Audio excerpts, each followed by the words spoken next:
अरे काही केव कांदुचो कांदी कांदी लोह सागर सृष्टी करतली रूपा कोण फेरी आसीबो और काकीले যন্ত্রণা পাই বসে না আরে কিছু লাভ হবনে এই গাঙ্গো ভাই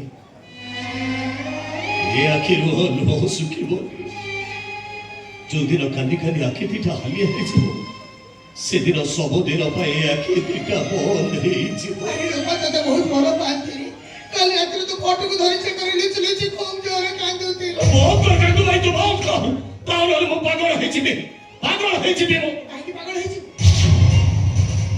আর ভাই তো পাগল হয়েছি মো আরে তুই তো চাউতলে রূপা নিয়ে তোকে বাহাই যাতো তাকে বাহাই ধরে তো কোচে যাচ্ছিব নাচে নাচে তোকে মারিব সবাই বাহাই করি তাকে সবাইকে কাঁদরে কাঁদরে কাছে ঘর যাই নেইছিব আজ তো করে সে সবাই ছড়িବାକୁ ଆସିଲାଣି ତୁ ସହି ପାରୁନୁ କାହିଁକି? ଛାତି ଭିତରେ ଘର କରି ରହିଥିବା ରୂପାଟା ସବୁଦିନ ପାଇଁ ସେ ଘରଟାକୁ ଭାଙ୍ଗି ଦେଇ ଚାଲିଗଲା। ଏକଥାକୁ ମୁଁ ସହିବି କେମିତି? ଯଦି ତୁ ଏକଥା ସହିପାରିବୁନି ତାହେଲେ ଆଜି ସକାଳେ ଏ କରିବୁ ସମସ୍ତଙ୍କୁ ସବୁ କଥା କହିବାକୁ ଚାହୁଁଥିଲା ବେଳେ ତୁ କାହିଁକି ମୋତେ ବାଧା ଦେଲୁ? ନାଇଁ ନାଇଁ ଆଉ ନୁହଁ ମୁଁ ଜମା ସହିପାରିବିନି। ଏବେ ଯିବି ଏ ଘରେ ସମସ୍ତଙ୍କୁ ଚିତ୍କାର କରି କହିବି ଶୁଣ ସମସ୍ତେ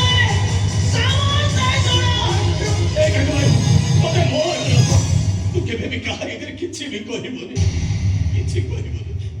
ଆରେ ଟଙ୍କା ନଥିଲେ ମୁଁ କଷ୍ଟମର ଫେରେଇ ଦିଏ ହେଲେ ବିନା ଟଙ୍କାରେ ଏମିତି ଅଭିନୟ କରି ମୁଁ ଖୁବ୍ କଷ୍ଟ ପାଉଛି। ରୂପାଇ ଘରୁ ଚାଲିଗଲା ବେଳେ କାହିଁକି କେଜାଣି ଅଚାନକରେ ମୋ ଆଖିରୁ ଧାର ଧାର ଲୁହ ଝରି ଯାଉଥିଲା।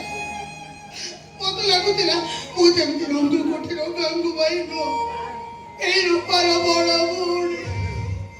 ଆମର ଇଚ୍ଛା ହଉଥିଲା ଏବେ ମୋ ରୂପାକୁ ଟାଣି ଆଣି ତାପରେ ସବୁ ସତ କହିଦିଅନ୍ତି ରୂପା ତୋ ସହିତ ମୋର ରକ୍ତ ସମ୍ପର୍କ ନାହିଁ ସତ ହେଲେ ଲାଗୁଛୁ କାହିଁକି ଏତେ ନିଜର